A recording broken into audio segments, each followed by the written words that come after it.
Gilgamesh. Read by Richard Pascoe. Gilgamesh, king in Uruk. I will proclaim to the world the deeds of Gilgamesh. This was the man to whom all things were known. This was the king who knew the countries of the world. He was wise, he saw mysteries and knew secret things. He brought us a tale of the days before the flood. He went on a long journey, was weary, worn out with labor, and returning he rested. He engraved on a stone the whole story. When the gods created Gilgamesh, they gave him a perfect body. Shamash, the glorious sun, endowed him with beauty. Adad, the god of the storm, endowed him with courage. The great gods made his beauty perfect, surpassing all others, terrifying like a great wild bull. 2/3 they made him god, and 1/3 man. In Uruk he built walls, a great rampart, and the temple of blessed Eanna, for the god of the firmament, Anu, and for Ishtar, the goddess of love. Look at it still today. The outer wall, where the cornice runs, it shines with the brilliance of copper, and the inner wall, it has no equal. Touch the threshold. It is ancient. Approach Eanna, the dwelling of Ishtar, our lady of love and war, the like of which no latter-day king, no man alive, can equal. Climb upon the wall of Uruk, walk along it, I say. Regard the foundation terrace, and examine the masonry. Is it not burnt brick and good? The 7 sages laid the foundations. Gilgamesh went abroad in the world, but he met with none who could withstand his arms till he came to Uruk. But the men of Uruk muttered in their houses, Gilgamesh sounds the tocsin for his amusement. His arrogance has no bounds, by day or night. No son is left with his father, for Gilgamesh takes them all, even the children. Yet the king should be a shepherd to his people. His lust leaves no virgin to her lover, neither the warrior's daughter nor the wife of the noble. Yet this is the shepherd of the city, wise, comely, and resolute. The gods heard their lament. The gods of heaven cried to the lord of Uruk, to Anu, the god of Uruk. A goddess made him strong as a savage bull. None can withstand his arms. No son is left with his father, for Gilgamesh takes them all. And is this the king, the shepherd of his people? His lust leaves no virgin to her lover, neither the warrior's daughter nor the wife of the noble.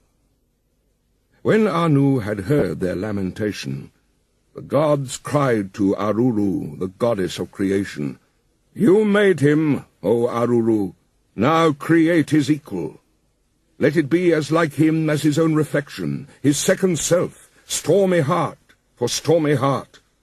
Let them contend together, and leave Uruk in quiet. So the goddess conceived an image in her mind, and it was of the stuff of Anu of the firmament.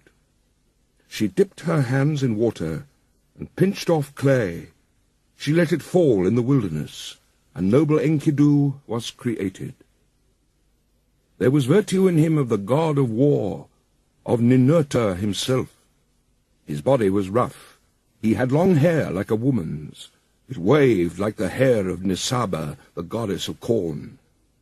His body was covered with matted hair, like Samukan's, the god of cattle.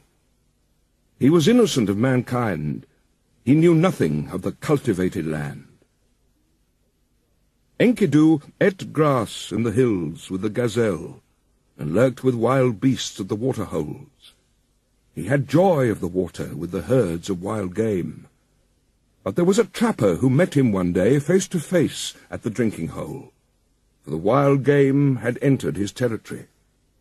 On 3 days he met him face to face, and the trapper was frozen with fear.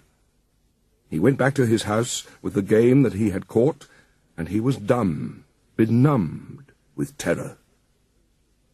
His face was altered like that of one who has made a long journey.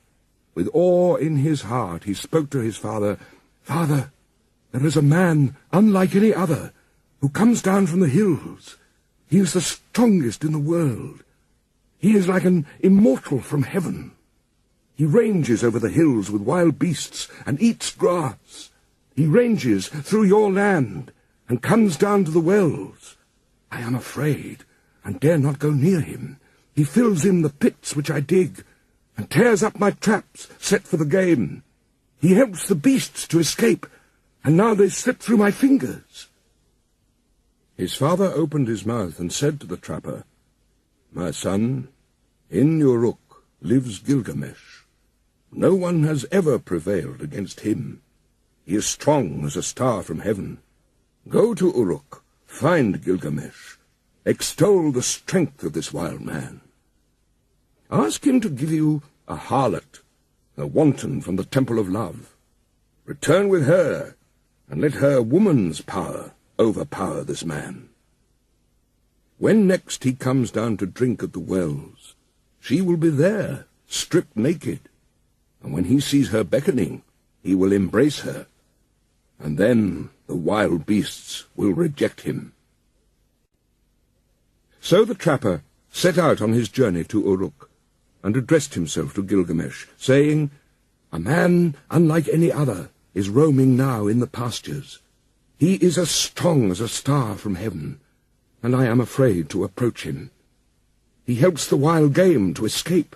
He fills in my pits and pulls up my traps." Gilgamesh said, "Trapper, go back. Take with you a harlot, a child of pleasure. At the drinking hole she will strip, and when he sees her beckoning, he will embrace her, and the game of the wilderness will surely reject him." Now the trapper returned, taking the harlot with him. After a 3 days' journey, they came to the drinking hole, and there they sat down. The harlot and the trapper sat facing one another, and waited for the game to come. For the first day and for the second day, the two sat waiting. But on the third day the herds came. They came down to drink, and Enkido was with them. The small wild creatures of the plains were glad of the water, and Enkido with them, who ate grass with the gazelle, and was born in the hills. And she saw him, the savage man, come from far off in the hills. The trapper spoke to her. "There he is. Now, woman, make your breasts bare. Have no shame. Do not delay, but welcome his love. Let him see you naked. Let him possess your body. When he comes near, uncover yourself, and lie with him. Teach him, the savage man, your woman's art. For when he murmurs love to you, the wild beasts that shared his life in the hills will reject him." She was not ashamed to take him. She made herself naked and welcomed his eagerness. As he lay on her, murmuring love, she taught him the woman's art. For 6 days and 7 nights they lay together, for Enkidu had forgotten his home in the hills. But when he was satisfied, he went back to the wild beasts. Then, when the gazelles saw him, they bolted away. When the wild creatures saw him, they fled. Enkidu would have followed, but his body was bound as though with a cord. His knees gave way when he started to run. His swiftness was gone. And now the wild creatures had all fled away.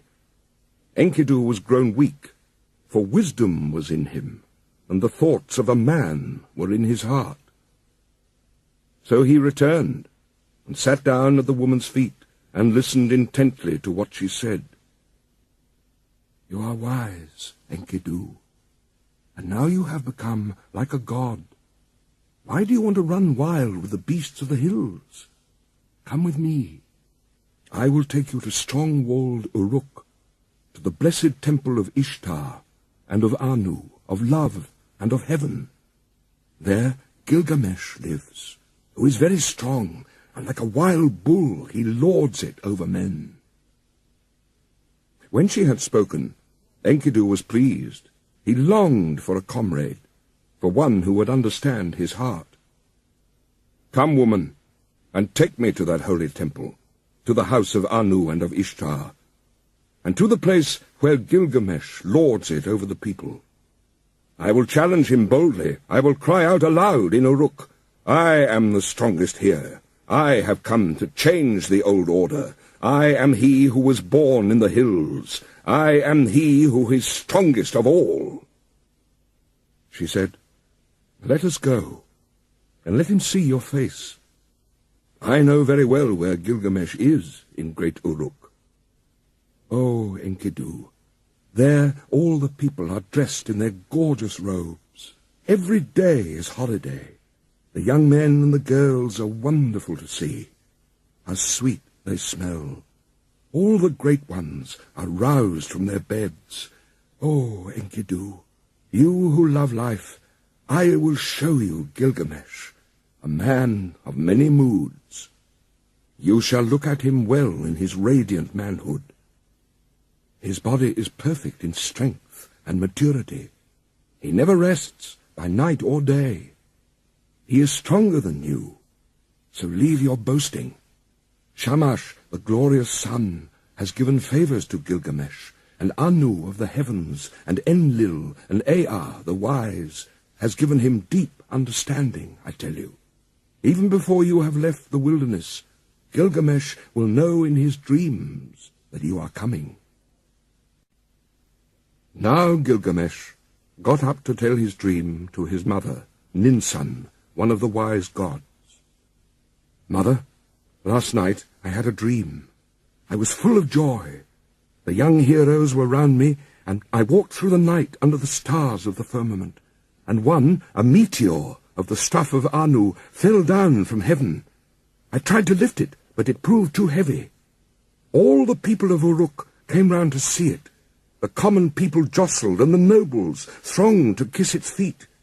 And to me, its attraction was like the love of woman. They helped me. I braced my forehead, and I raised it with thongs, and brought it to you, and you yourself pronounced it my brother." Then Ninsun, who is well beloved and wise, said to Gilgamesh, "The star of heaven, which descended like a meteor from the sky, which you tried to lift but found too heavy, when you tried to move it, it would not budge, and so you brought it to my feet. I made it for you, a goad and spur, and you were drawn as though to a woman. This is the strong comrade, the one who brings help to his friend in his need. He is the strongest of wild creatures, the stuff of Anu. Born in the grasslands, and the wild hills reared him. When you see him, you will be glad. You will love him as a woman, and he will never forsake you. This is the meaning of the dream." Gilgamesh said, "Mother, I dreamt a second dream. In the streets of strong-walled Uruk, there lay an axe. The shape of it was strange, and the people thronged round. I saw it and was glad. I bent down, deeply drawn towards it. I loved it like a woman, and wore it at my side."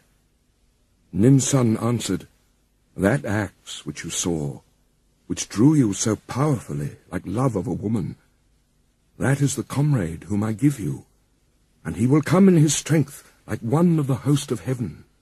He is the brave companion who rescues his friend in necessity." Gilgamesh said to his mother, "A friend, a counselor has come to me from Enlil, and now I shall befriend and counsel him." So Gilgamesh told his dreams, and the harlot retold them to Enkidu. And now she said to Enkidu, "When I look at you, you have become like a god. Why do you yearn to run wild again with the beasts of the hills? Get up from the ground, the bed of a shepherd." He listened to her words with care. It was good advice that she gave.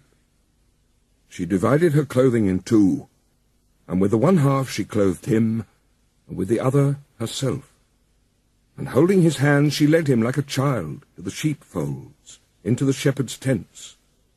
There all the shepherds crowded round to see him. They put down bread in front of him, but Enkidu could only suck the milk of wild animals. He fumbled and gaped, at a loss what to do, or how he should eat the bread and drink the strong wine. Then the woman said, "Enkidu, eat bread. It is the staff of life. Drink the wine. It is the custom of the land." So he ate till he was full, and drank strong wine, 7 goblets. He became merry.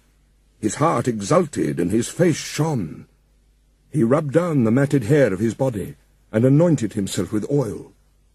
Enkidu had become a man, but when he had put on man's clothing, he appeared like a bridegroom. He took arms to hunt the lion, so that the shepherds could rest at night.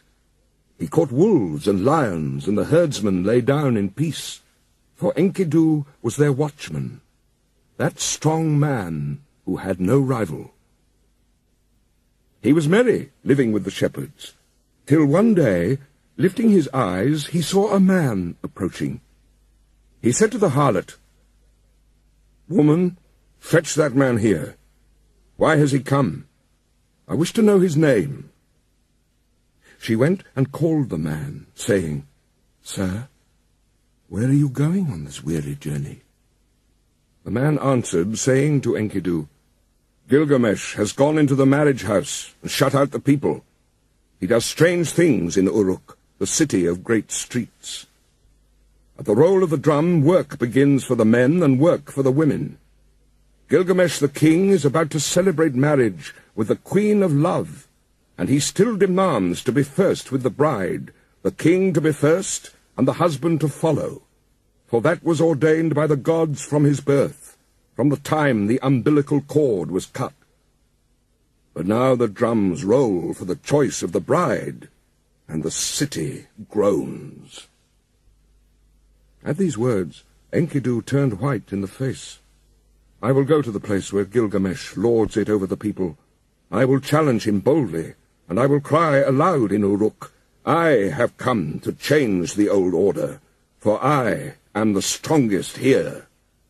Now Enkidu strode in front, and the woman followed behind. He entered Uruk, that great market, and all the folk thronged round him where he stood in the street in strong-walled Uruk. The people jostled. Speaking of him, they said, "He is the spit of Gilgamesh. He is shorter. He is bigger of bone. This is the one who was reared on the milk of wild beasts. His is the greatest strength." The men rejoiced. "Now Gilgamesh has met his match. This great one, this hero whose beauty is like a god. He is a match even for Gilgamesh." In Uruk, the bridal bed was made, fit for the goddess of love. The bride waited for the bridegroom, but in the night Gilgamesh got up and came to the house. Then Enkidu stepped out. He stood in the street and blocked the way. Mighty Gilgamesh came on, and Enkidu met him at the gate. He put out his foot and prevented Gilgamesh from entering the house. So they grappled, holding each other like bulls. They broke the doorposts, and the wall shook. They snorted like bulls locked together. They shattered the doorposts, and the wall shook. Gilgamesh bent his knee with his foot planted on the ground, and with a turn, Enkidu was thrown. Then immediately his fury died. When Enkidu was thrown, he said to Gilgamesh, "There is not another like you in the world. Ninsun, who is as strong as a wild ox in the byre, she was the mother who bore you. And now you are raised above all men, and Enlil has given you the kingship, for your strength surpasses the strength of men." So Enkidu and Gilgamesh embraced, and their friendship was sealed. Enlil of the mountain, the father of the gods, had decreed the destiny of Gilgamesh. So Gilgamesh dreamed, and Enkidu said, "The meaning of the dream is this. The father of the gods has given you kingship. Such is your destiny. Everlasting life is not your destiny. Because of this, do not be sad at heart. Do not be grieved or oppressed. He has given you power to bind and to loose, to be the darkness and the light of mankind. He has given you unexampled supremacy over the people, victory in battle from which no fugitive returns, in forays and assaults from which there is no going back. But do not abuse this power. Deal justly with your servants in the palace. Deal justly before Shamash." The eyes of Enkidu were full of tears, and his heart was sick. He sighed bitterly, and Gilgamesh met his eye and said, "My friend, why do you sigh so bitterly?" But Enkidu opened his mouth and said, "I am weak. My arms have lost their strength. The cry of sorrow sticks in my throat. I am oppressed by idleness." It was then that the Lord Gilgamesh turned his thoughts to the country of the living. On the land of cedars, the Lord Gilgamesh reflected. He said to his servant Enkidu, "I have not established my name stamped on bricks as my destiny decreed. Therefore I will go to the country where the cedar is felled. I will set up my name in the place where the names of famous men are written. And where no man's name is written, yet I will raise a monument to the gods. Because of the evil that is in the land, we will go to the forest and destroy the evil. For in the forest lives Humbaba, whose name is Hugeness, a ferocious giant." But Enkidu sighed bitterly and said, "When I went with the wild beasts ranging through the wilderness, I discovered the forest. Its length is 10,000 leagues in every direction. Enlil has appointed Humbaba to guard it, and armed him in 7-fold terrors. Terrible to all flesh is Humbaba. When he roars, it is like the torrent of the storm. His breath is like fire, and his jaws are death itself. He guards the cedars so well that when the wild heifer stirs in the forest, though she is 60 leagues distant, he hears her. What man would willingly walk into that country and explore its depths? I tell you, weakness overpowers whoever goes near it, and it is not an equal struggle when one fights with Humbaba. He is a great warrior, a battering ram." Gilgamesh, the watchman of the forest, never sleeps. Gilgamesh replied, "Where is the man who can clamber to heaven? Only the gods live forever with glorious Shamash. But as for us men, our days are numbered. Our occupations are a breath of wind. How is this? Already you are afraid. I will go first, although I am your lord, and you may safely call out, 'Forward, there is nothing to fear.' Then, if I fall, I leave behind me a name that endures. Men will say of me, 'Gilgamesh has fallen in fight with ferocious Humbaba.' Long after the child has been born in my house, they will say it. And remember." Enkidu spoke again to Gilgamesh, "O my lord, if you will enter that country, go first to the hero Shamash. Tell the sun god, for the land is his. The country where the cedar is cut belongs to Shamash." Gilgamesh took up a kid, white without spot, and a brown one with it. He held them against his breast, and he carried them into the presence of the sun. He took in his hand his silver scepter, and he said to glorious Shamash, "I am going to that country, O Shamash. I am going. My hands supplicate, so let it be well with my soul, and bring me back to the key of Uruk. Grant, I beseech, your protection, and let the omen be good." Glorious Shamash answered, "Gilgamesh, you are strong, but what is the country of the living to you?" "O Shamash, hear me. Hear me. Shamash, let my voice be heard. Here in the city man dies, oppressed at heart. Man perishes with despair in his heart. I have looked over the wall, and I see the bodies floating on the river, and that will be my lot also. Indeed, I know it is so, for whoever is tallest among men cannot reach the heavens, and the greatest cannot encompass the earth. Therefore I would enter that country, because I have not established my name stamped on brick as my destiny decreed. I will go to the country where the cedar is cut. I will set up my name where the names of famous men are written, and where no man's name is written, I will raise a monument to the gods." The tears ran down his face, and he said, "Alas, it is a long journey that I must take to the land of Humbaba. If this enterprise is not to be accomplished, why did you move me, Shamash, with the restless desire to perform it? How can I succeed if you will not succor me? If I die in that country, I will die without rancor. But if I return, I will make a glorious offering of gifts and of praise to Shamash." So Shamash accepted the sacrifice of his tears. Like the compassionate man, he showed him mercy. He appointed strong allies for Gilgamesh, sons of one mother, and stationed them in the mountain caves. The great winds he appointed, the north wind, the whirlwind, the storm and the icy wind, the tempest and the scorching wind, like vipers, like dragons, like a scorching fire, like a serpent that freezes the heart, a destroying flood and the lightning's fork, such were they.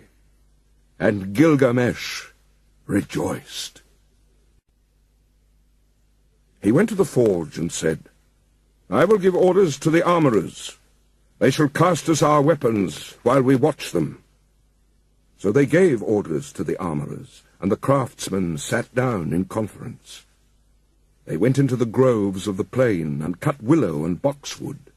They cast for them axes of 90 pounds, and great swords they cast, with blades of 60 pounds each one, with pommels and hilts of 30 pounds. They cast for Gilgamesh the axe, might of heroes, and the bow of Anshan. And Gilgamesh was armed an enkido, and the weight of the arms they carried was 30 pounds.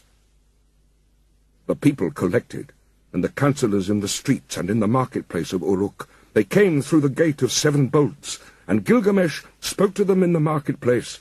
"I, Gilgamesh, go to see that creature of whom such things are spoken, the rumour of whose name fills the world. I will conquer him in his cedar wood, and show the strength of the sons of Uruk. All the world shall know of it. I am committed to this enterprise, to climb the mountain, to cut down the cedar, and leave behind me an enduring name." The councillors of Uruk, the great market, answered him, "Gilgamesh, you are young. Your courage carries you too far. You cannot know what this enterprise means which you plan. We have heard that Humbaba is not like men who die. His weapons are such that none can stand against them. The forest stretches for 10,000 leagues in every direction. Who would willingly go down to explore its depths? As for Humbaba, when he roars, it is like the torrent of the storm.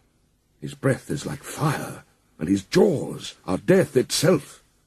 Why do you crave to do this thing, Gilgamesh? It is no equal struggle when one fights with Humbaba, that battering ram." When he heard these words of the councillors, Gilgamesh looked at his friend and laughed. "How shall I answer them? Shall I say I am afraid of Humbaba? I will sit at home all the rest of my days?" Then Gilgamesh opened his mouth again and said to Enkidu, "My friend, Let us go to the great palace, to Egalma, and stand before Ninsun the queen. Ninsun is wise with deep knowledge. She will give us counsel for the road we must go." They took each other by the hand as they went to Egalma, and they went to Ninsun, the great queen. Gilgamesh approached. He entered the palace and spoke to Ninsun. "Ninsun, will you listen to me? I have a long journey to go, to the land of Humbaba. I must travel an unknown road and fight a strange battle. From the day I go until I return, till I reach the cedar forest and destroy the evil which Shamash abhors. Pray for me to Shamash." Ninsun went into her room. She put on a dress becoming to her body. She put on jewels to make her breast beautiful. She placed a tiara on her head, and her skirts swept the ground. Then she went up to the altar of the sun, standing upon the roof of the palace. She burnt incense and lifted her arms to Shamash as the smoke ascended. "Oh, Shamash, why did you give this restless heart to Gilgamesh, my son? Why did you give it? You have moved him, and now he sets out on a long journey to the land of Humbaba, to travel an unknown road and fight a strange battle. Therefore, from the day that he goes till the day he returns, until he reaches the cedar forest, until he kills Humbaba and destroys the evil thing which you, Shamash, abhor, do not forget him, but let the dawn, Aya, your dear bride, remind you always. And when day is done, give him to the watchman of the night to keep him from harm." Then Ninsun, the mother of Gilgamesh, extinguished the incense, and she called to Enkidu with this exhortation: "Strong Enkidu, you are not the child of my body, but I will receive you as my adopted son. You are my other child, like the foundlings they bring to the temple. Serve Gilgamesh as a foundling serves the temple and the priestess who reared him. In the presence of my women, my votaries and hierophants, I declare it." And she placed the amulet for a pledge round his neck, and she said to him, "I entrust my son to you.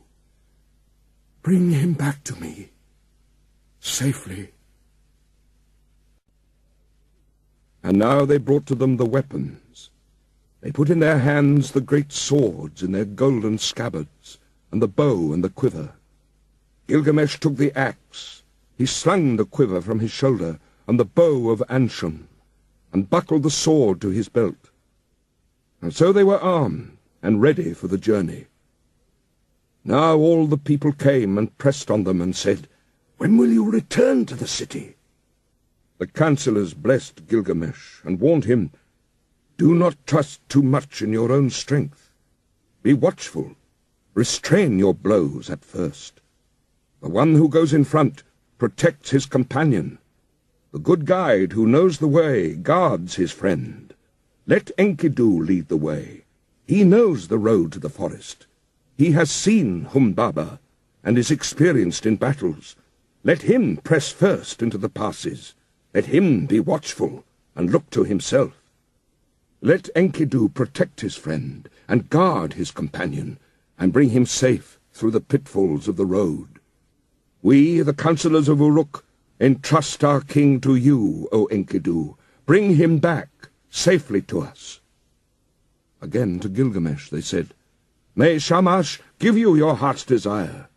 May he let you see with your eyes the thing accomplished which your lips have spoken. May he open a path for you where it is blocked, and a road for your feet to tread. May he open the mountains for your crossing, and may the night-time bring you the blessings of night.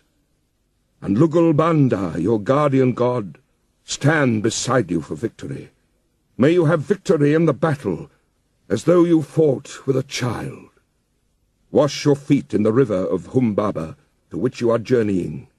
In the evening dig a well, and let there always be pure water in your water-skin. Offer cold water to Shamash, and do not forget Lugulbanda." Then Enkidu opened his mouth and said, "Forward! There is nothing to fear. Follow me, for I know the place where Humbaba lives, and the paths where he walks. Let the councillors go back. Here is no cause for fear." When the councillors heard this, they sped the hero on his way. "Go, Gilgamesh! May your guardian god protect you on the road, and bring you safely back to the key of Uruk." After 20 leagues, they broke their fast. After another 30 leagues, they stopped for the night. 50 leagues they walked in one day. In 3 days they had walked as much as a journey of a month and 2 weeks. They crossed 7 mountains before they came to the gate of the forest. Then Enkidu called out to Gilgamesh, "Do not go down into the forest. When I opened the gate, my hand lost its strength." Gilgamesh answered him, "Dear friend, do not speak like a coward. Have we got the better of so many dangers and travelled so far to turn back at last? You who are tried in wars and battles, hold close to me now, and you will feel no fear of death. Keep beside me, and your weakness will pass. The trembling will leave your hand. Would my friend rather stay behind? No, we will go down together into the heart of the forest. Let your courage be roused by the battle to come. Forget death, and follow me, a man resolute in action, but one who is not foolhardy. When 2 go together, each will protect himself and shield his companion, and if they fall, they leave an enduring name." Together they went down into the forest, and they came to the green mountain. There they stood still. They were struck dumb. They stood still and gazed at the forest. They saw the height of the cedar. They saw the way into the forest and the track where Humbaba was used to walk. The way was broad and the going was good. They gazed at the mountain of cedars, the dwelling place of the gods and the throne of Ishtar. The hugeness of the cedar rose in front of the mountain. Its shade was beautiful, full of comfort. Mountain and glade were green with brushwood. There Gilgamesh dug a well before the setting sun. He went up the mountain and poured out fine meal on the ground and said, "O mountain dwelling of the gods, bring me a favourable dream." Then they took each other by the hand and lay down to sleep. And sleep that flows from the night lapped over them. Gilgamesh dreamed, and at midnight sleep left him, and he told his dream to his friend, Enkidu. "What was it that woke me, if you did not? My friend, I have dreamt a dream. Get up, look at the mountain precipice. Sleep that the god sent me is broken. Oh, my friend, what a dream I have had! Terror and confusion. I seized hold of a wild bull in the wilderness. It bellowed and beat up the dust till the whole sky was dark. My arm was seized and my tongue bitten. I fell back on my knee, and then someone refreshed me with water from his water-skin." Enkidu said, "Dear friend, the god to whom we are travelling is no wild bull, though his form is mysterious. That wild bull which you saw is Shamash, the protector.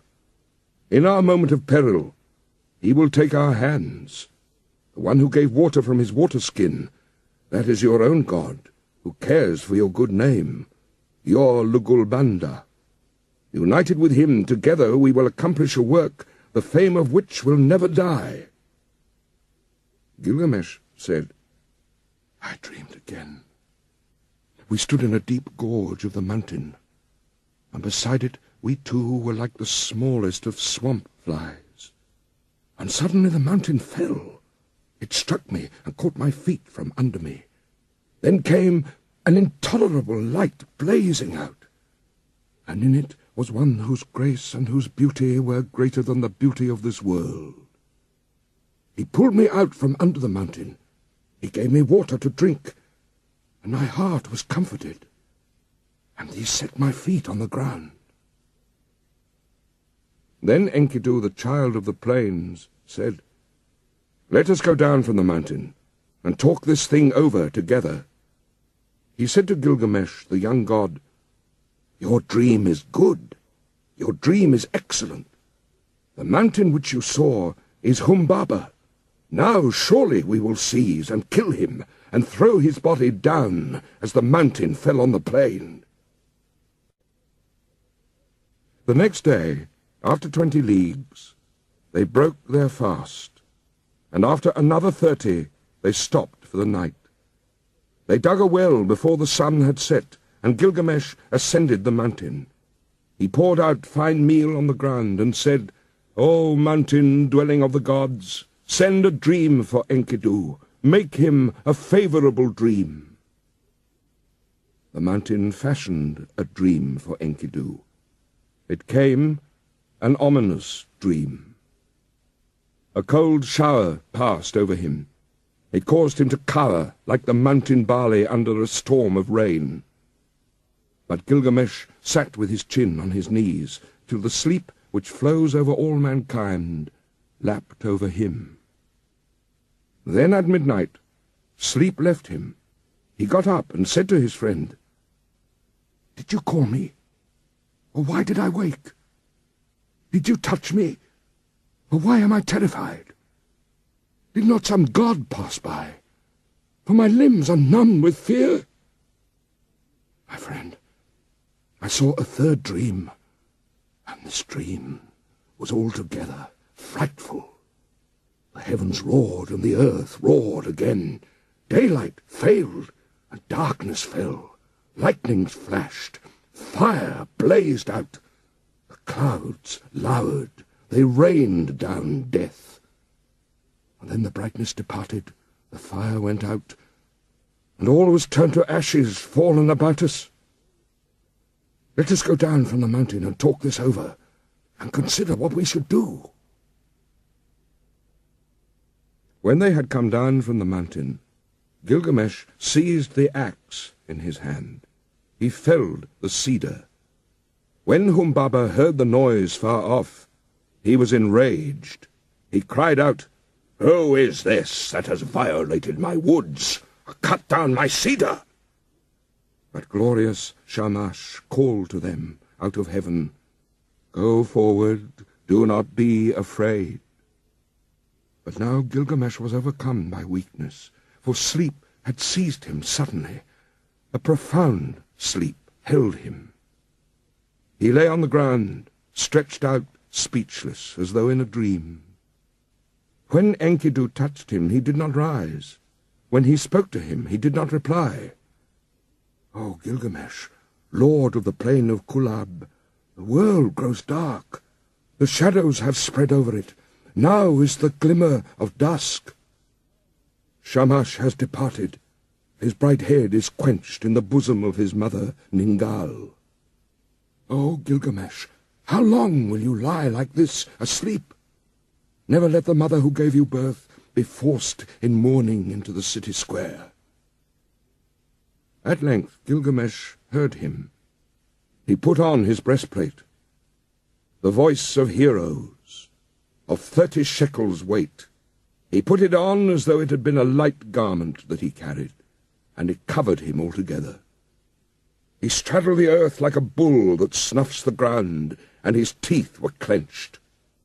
"By the life of my mother Ninsun, who gave me birth, and by the life of my father, divine Lugulbanda, let me live to be the wonder of my mother, as when she nursed me on her lap."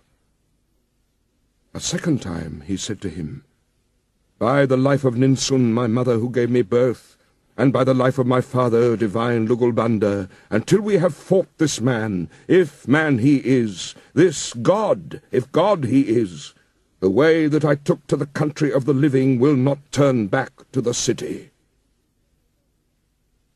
Then Enkidu, the faithful companion, pleaded, answering him, "O my lord, you do not know this monster, and that is the reason you are not afraid. I, who know him, I am terrified. His teeth are dragon's fangs. His countenance is like a lion. His charge is the rushing of the flood. With his look he crushes alike the trees of the forest and reeds in the swamp. Oh, my lord, you may go on if you choose into this land, but I will go back to the city. I will tell the lady your mother all your glorious deeds till she shouts for joy. And then I will tell the death that followed, till she weeps for bitterness." But Gilgamesh said, "Immolation and sacrifice are not yet for me.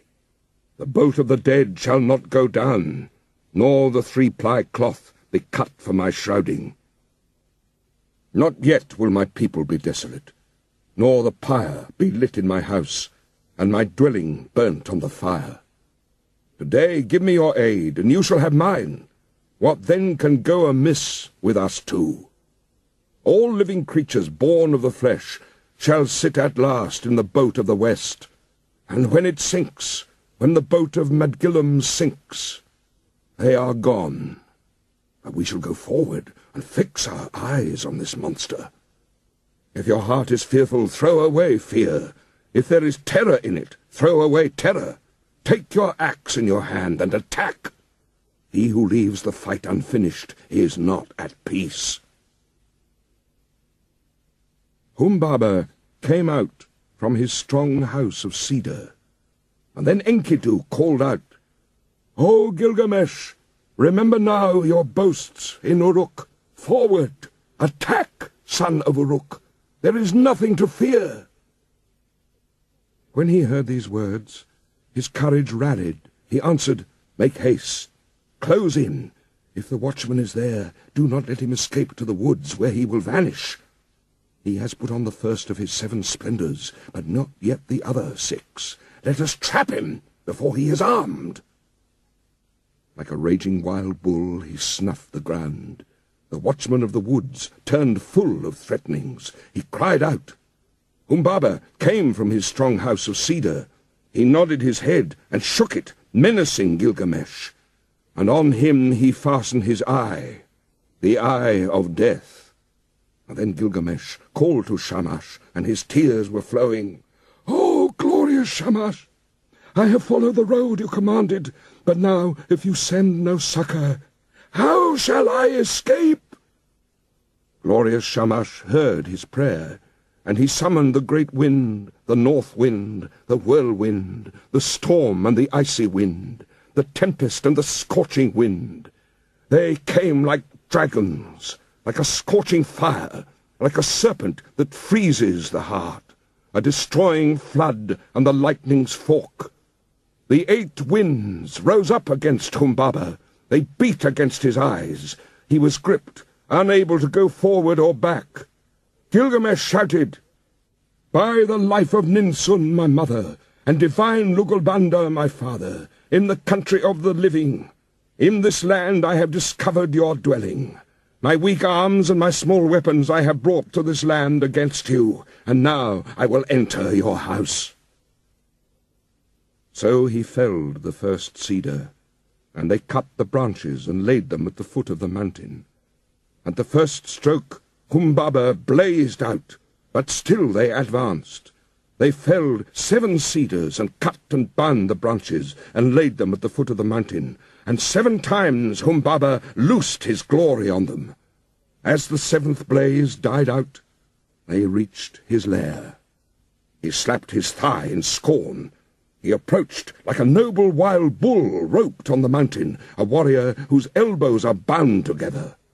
The tears started to his eyes, and he was pale. "Gilgamesh, let me speak. I have never known a mother, no, nor a father who reared me. I was born of the mountain. He reared me, and Enlil made me the keeper of this forest. Let me go free, Gilgamesh, and I will be your servant. You shall be my lord. All the trees of the forest that I tended on the mountain shall be yours. I will cut them down and build you a palace." He took him by the hand and led him to his house, so that the heart of Gilgamesh was moved with compassion. He swore by the heavenly life, by the earthly life, by the underworld itself, "O Enkidu, should not the snared bird return to its nest, and the captive man return to his mother's arms?" Enkidu answered, "The strongest of men will fall to fate if he has no judgment. Namtar, the evil fate that knows no distinction between men, will devour him. If the snared bird returns to its nest, if the captive man returns to his mother's arms, then you, my friend, will never return to the city where the mother is waiting who gave you birth. He will bar the mountain road against you, and make the pathways impassable." Humbaba said, "Enkidu, what you have spoken is evil. You, a hireling, dependent for your bread. In envy and for fear of a rival, you have spoken evil words." Enkidu said, "Do not listen, Gilgamesh. This Humbaba must die. Kill Humbaba first, and his servants after." But Gilgamesh said, "If we touch him, the blaze and the glory of light will be put out in confusion. The glory and glamour will vanish. Its rays will be quenched." Enkidu said to Gilgamesh, "Not so, my friend. First entrap the bird, and where shall the chicks run then? Afterwards we can search out the glory and the glamour, when the chicks run distracted through the grass." Gilgamesh listened to the word of his companion. He took the axe in his hand, he drew the sword from his belt, and he struck Humbaba with a thrust of the sword to the neck, and Enkidu, his comrade, struck the second blow. At the third blow, Humbaba fell. Then there followed confusion, for this was the guardian of the forest whom they had felled to the ground. For as far as 2 leagues the cedars shivered when Enkidu felled the watcher of the forest, he at whose voice Hermon and Lebanon used to tremble. Now the mountains were moved, and all the hills, for the guardian of the forest was killed. They attacked the cedars, the 7 splendors of Humbaba were extinguished. So they pressed on into the forest, bearing the sword of 8 talents. They uncovered the sacred dwellings of the Anunnaki, and while Gilgamesh felled the first of the trees of the forest, Enkidu cleared their roots as far as the banks of Euphrates. They set Humbaba before the gods, before Enlil. They kissed the ground, and dropped the shroud, and set the head before him. When he saw the head of Humbaba, Enlil raged at them. "Why did you do this thing? From henceforth may the fire be on your faces. May it eat the bread that you eat. May it drink where you drink." Then Enlil took again the blaze and the 7 splendors that had been Humbaba's. He gave the first to the river, and he gave to the lion, to the stone of execration, to the mountain, and to the dreaded daughter of the queen of hell. O Gilgamesh, king and conqueror of the dreadful blaze, wild bull who plunders the mountain, who crosses the sea, glory to him. And from the brave, the greater glory is Enki's.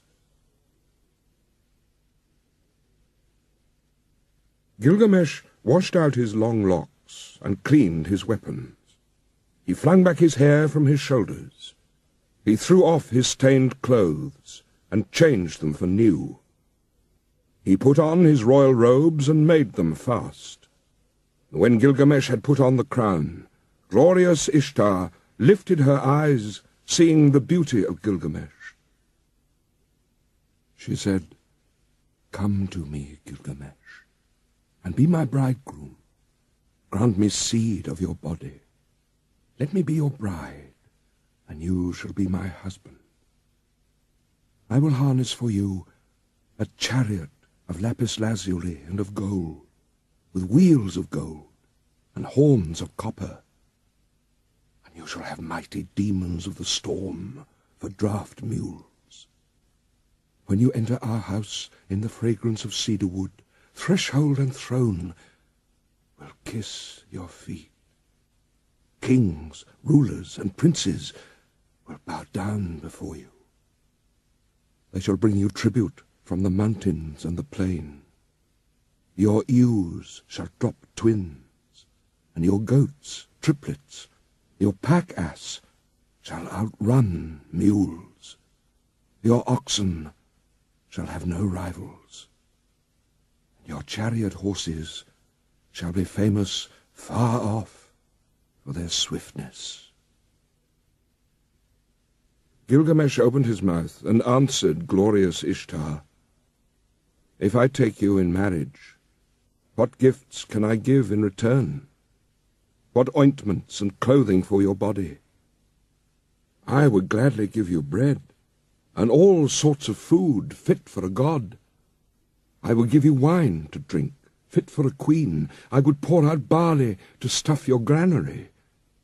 But as for making you my wife, that I will not. How would it go with me? Your lovers have found you like a brazier which smoulders in the cold, a back door which keeps out neither squall of wind nor storm, a castle which crushes the garrison, pitch that blackens the bearer, a water-skim that chafes the carrier, a stone which falls from the parapet, a battering ram turned back from the enemy, a sandal that trips the wearer. Which of your lovers did you ever love forever? What shepherd of yours has pleased you for all time? Listen to me while I tell you the tale of your lovers. There was Tammuz, the lover of your youth. For him you decreed wailing year after year. You loved the many-coloured roller, but still you struck and broke his wing. Now in the grove he sits and cries, "Kapi, Kapi, my wing, my wing." You have loved the lion, tremendous in strength. 7 pits you dug for him, and 7. You have loved the stallion, magnificent in battle, and for him you decreed whip and spur and a thong, to gallop 7 leagues by force, and to muddy the water before he drinks. And for his mother, Silili, lamentations. You have loved the shepherd of the flock. He made meal cake for you day after day. He killed kids for your sake. You struck and turned him into a wolf. Now his own herd boys chase him away. His own hounds worry his flanks. And did you not love Ishulanu, the gardener of your father's palm grove? He brought you baskets filled with dates without end. Every day he loaded your table. Then you turned your eyes on him and said, "Dearest Ishulanu, come here to me. Let us enjoy your manhood. Come forward and take me. I am yours." Ishulanu answered, "What are you asking from me? My mother has baked, and I have eaten. Why should I come to such as you for food that is tainted and rotten?" For when was a screen of rushes sufficient protection from frosts? But when you had heard his answer, you struck him. He was changed to a blind mole deep in the earth, one whose desire is always beyond his reach. And if you and I should be lovers, should not I be served in the same fashion as all these others whom you loved once? When Ishtar heard this, she fell into a bitter rage. She went up to high heaven. Her tears poured down in front of her father Anu and Antum, her mother. She said, "My father, Gilgamesh, has heaped insults on me. He has told over all my abominable behavior, my foul and hideous acts." Anu opened his mouth and said, "Are you a father of gods? Did not you quarrel with Gilgamesh, the king, so now he has related your abominable behavior, your foul and hideous acts?" Ishtar opened her mouth and said again, "My father, Give me the bull of heaven to destroy Gilgamesh. Fill Gilgamesh, I say, with arrogance to his destruction. But if you refuse to give me the bull of heaven, I will break in the doors of hell and smash the bolts. There will be confusion of people, those above with those from the lower depths. I shall bring up the dead to eat food like the living, and the hosts of dead will outnumber the living. Anu said to great Ishtar, If I do what you desire, there will be 7 years of drought throughout Uruk, when corn will be seedless husks. Have you saved grain enough for the people and grass for the cattle? Ishtar replied, I have saved grain for the people, grass for the cattle. For 7 years of seedless husks there is grain and there is grass enough. When Anu heard what Ishtar had said, he gave her the bull of heaven to lead by the halter down to Uruk. When they reached the gates of Uruk, the bull went to the river. With his first snort, cracks opened in the earth, and 100 young men fell down to death. With his second snort, cracks opened, and 200 fell down to death. With his third snort, cracks opened. Enkido doubled over but instantly recovered. He dodged aside and leapt on the bull and seized it by the horns. The bull of heaven foamed in his face. It brushed him with the thick of its tail. Enkidu cried to Gilgamesh, My friend, we boasted that we should leave enduring names behind us. Now thrust in your sword between the nape and the horns. So Gilgamesh followed the bull. He seized the thick of its tail. He thrust the sword between the nape and the horns and slew the bull. When they had killed the bull of heaven, they cut out its heart and gave it to Shamash. And the brothers rested. But Ishtar rose up and mounted the great wall of Uruk. She sprang onto the tower and uttered a curse. Woe to Gilgamesh, for he has scorned me in killing the bull of heaven. When Enkidu heard these words, he tore out the bull's right thigh and tossed it in her face, saying, If I could lay my hands on you, it is this I should do to you, and lash the entrails to your side. Then Ishtar called together her people, the dancing and singing girls, the prostitutes of the temple, the courtesans. Over the thigh of the bull of heaven she set up lamentation. But Gilgamesh called the smiths and the armourers, all of them together. They admired the immensity of the horns. They were plated with lapis lazuli, 2 fingers thick. They were 30 pounds each in weight, and their capacity in oil was 6 measures, which he gave to his guardian god, Lagulbanda.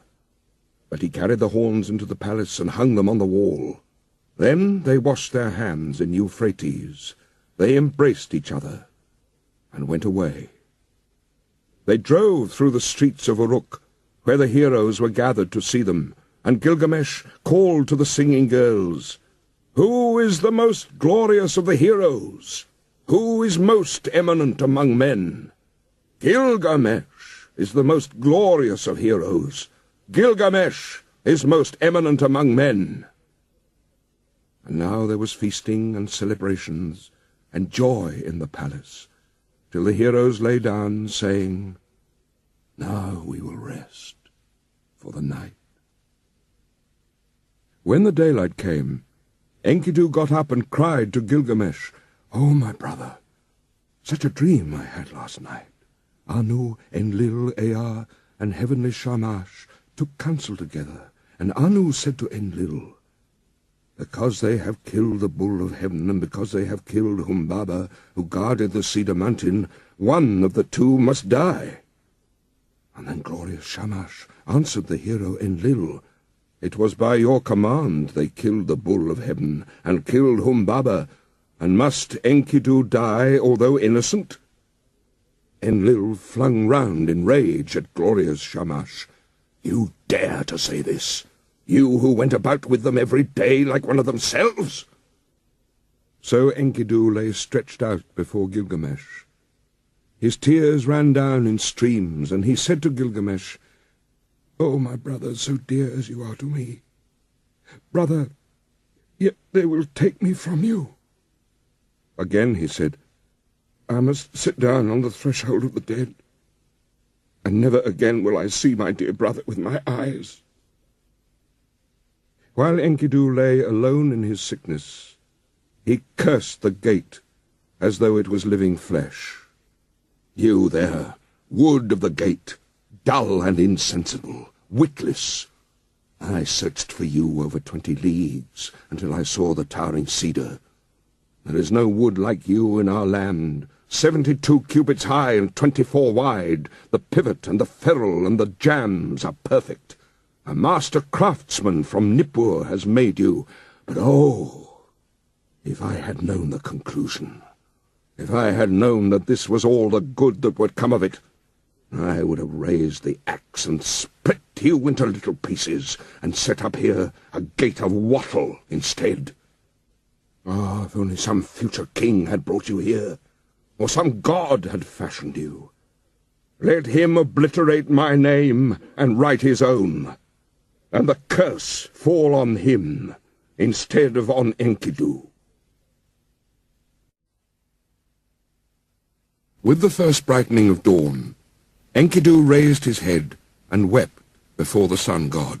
In the brilliance of the sunlight, his tears streamed down.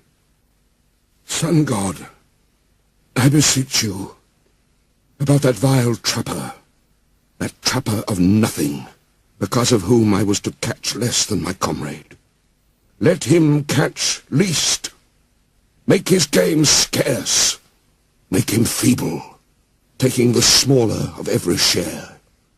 Let his quarry escape from his nets. When he had cursed the trapper to his heart's content, he turned on the harlot. He was roused to curse her also. As for you, woman, with a great curse I curse you. I will promise you a destiny to all eternity. My curse shall come on you soon and sudden. You shall be without a roof for your commerce, for you shall not keep house with other girls in the tavern, but do your business in places fouled by the vomit of the drunkard. Your hire will be potter's earth.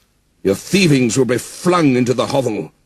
You will sit at the crossroads in the dust of the potter's quarter. You will make your bed on the dunghill at night, and by day take your stand in the wall shadow. Brambles and thorns will tear your feet. The drunk and the dry will strike your cheek, and your mouth will ache. Let you be stripped of your purple dyes, for I, too, once in the wilderness with my wife, had all the treasure I wished. When Shamash heard the words of Enkidu, he called to him from heaven, Enkidu, why are you cursing the woman, the mistress who taught you to eat bread fit for gods, and drink wine of kings? She who put upon you a magnificent garment, did she not give you glorious Gilgamesh for your companion? And has not Gilgamesh, your own brother, made you rest on a royal bed, and recline on a couch at his left hand? He has made the princes of the earth kiss your feet, and now all the people of Uruk lament and wail over you. When you are dead, he will let his hair grow long for your sake. He will wear a lion's pelt and wander through the desert. When Enkidu heard glorious Shamash, his angry heart grew quiet. He called back the curse and said, Woman, I promise you another destiny. The mouth which cursed you shall bless you. Kings, princes, and nobles shall adore you. On your account, a man, though 12 miles off, will clap his hand to his thigh, and his hair will twitch. For you he will undo his belt, and open his treasure, and you shall have your desire. Lapis lazuli, gold, and carnelian from the heap in the treasury. A ring for your hand, and a robe shall be yours. The priest will lead you into the presence of the gods. On your account, a wife, a mother of 7, was forsaken. As Enkidu slept alone in his sickness, in bitterness of spirit, He poured out his heart to his friend. It was I who cut down the cedar, I who levelled the forest, I who slew Humbaba, and now see what has become of me. Listen, my friend. This is the dream I dreamt last night. The heavens roared, and earth rumbled back an answer. Between them stood I, before an awful being, the sombre-faced man-bird. He had directed on me his purpose. His was a vampire face. His foot was a lion's foot. His hand was an eagle's talon. He fell on me, and his claws were in my hair. He held me fast, and I smothered. And then he transformed me so that my arms became wings covered with feathers. He turned his stare towards me, and he led me away to the palace of Urkala, the Queen of Darkness, to the house from which none who enters ever returns, down the road from which there is no coming back.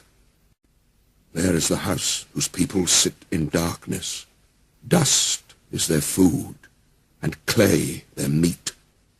They are clothed like birds with wings for covering. They see no light. They sit in darkness. I entered the house of dust, and I saw the kings of the earth, their crowns put away forever.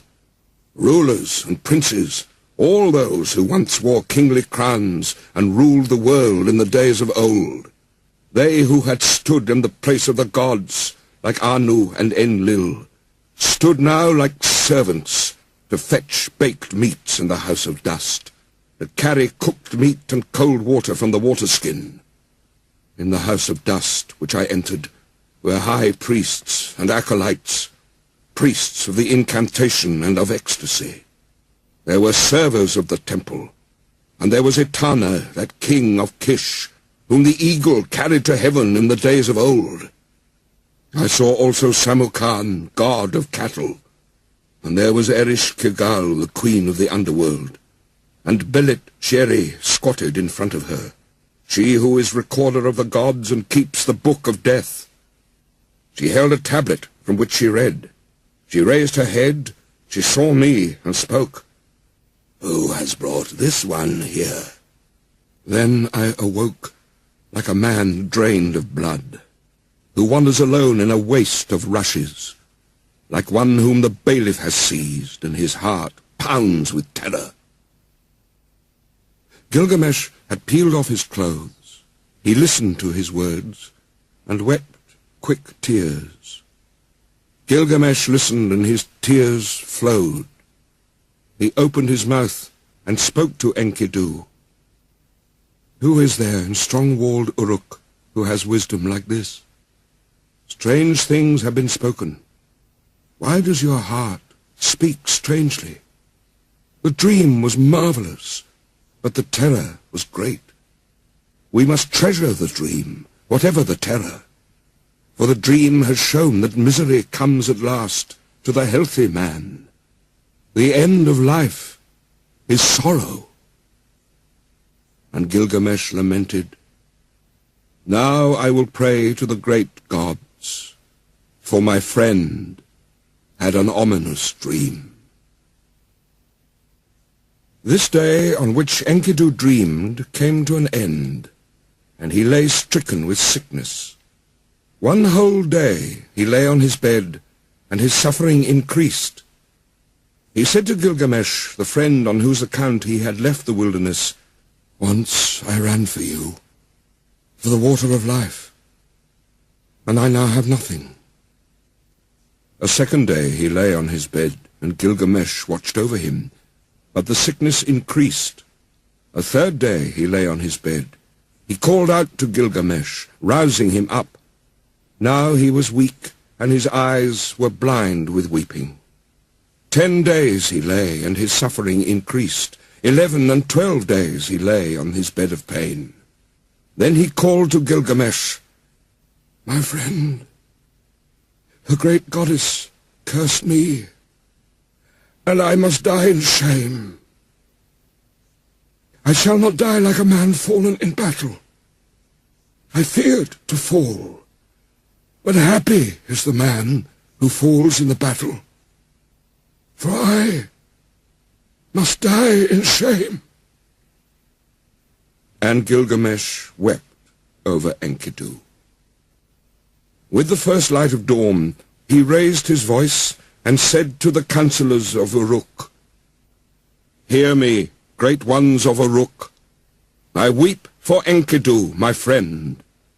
Bitterly moaning like a woman mourning, I weep for my brother. O Enkidu, my brother, you were the axe at my side, my hands' strength, the sword in my belt, the shield before me, a glorious robe, my fairest ornament. An evil fate has robbed me. The wild ass and the gazelle that were father and mother, all long-tailed creatures that nourished you, weep for you. All the wild things of the plain and pastures, the paths that you loved in the forest of cedars, night and day murmur. Let the great ones of strong-walled Uruk weep for you. Let the finger of blessing be stretched out in mourning. Enkidu, young brother, hark, there is an echo through all the country, like a mother mourning. Weep all the paths where we walked together, and the beasts we hunted, the bear and hyena, tiger and panther, leopard and lion, the stag and the ibex, the bull and the doe, the river along whose banks we used to walk, weeps for you. Ulla of Elam and dear Euphrates, where once we drew water for the waterskins, the mountain we climbed, where we slew the watchman, weeps for you. The warriors of strong-walled Uruk, where the bull of heaven was killed, weep for you. All the people of Eridu weep for you, Enkidu. Those who brought grain for your eating mourn for you now. Who rubbed oil on your back mourn for you now. Who poured beer for your drinking mourn for you now. The harlot who anointed you with fragrant ointment laments for you now. The women of the palace who brought you a wife, a chosen ring of good advice, lament for you now. And the young men, your brothers, as though they were women, go long-haired in mourning. What is this sleep which holds you now? You are lost in the dark and cannot hear me. He touched his heart, but it did not beat, nor did he lift his eyes again. When Gilgamesh touched his heart, it did not beat. So Gilgamesh laid a veil as one veils the bride over his friend. He began to rage like a lion, like a lioness robbed of her whelps. This way and that he paced round the bed. He tore out his hair and strewed it around. He dragged off his splendid robes and flung them down as though they were abominations. In the first light of dawn, Gilgamesh cried out, "I made you rest on a royal bed. You reclined on a couch at my left hand. The princes of the earth kissed your feet. I will cause all the people of Uruk to weep over you and raise the dirge of the dead. The joyful people will stoop with sorrow. And when you have gone to the earth, I will let my hair grow long for your sake. I will wander through the wilderness in the skin of a lion." The next day also, in the first light, Gilgamesh lamented. 7 days and 7 nights he wept for Enkidu, until the worm fastened on him. Only then he gave him up to the earth, for the anunnaki, the judges, had seized him. Then Gilgamesh issued a proclamation through the land. He summoned them all, the coppersmiths, the goldsmiths, the stoneworkers, and commanded them, "Make a statue of my friend." The statue was fashioned with a great weight of lapis lazuli for the breast and of gold for the body. A table of hard wood was set out, and on it a bowl of carnelian filled with honey, and a bowl of lapis lazuli filled with butter. These he exposed and offered to the sun, and weeping, he went away.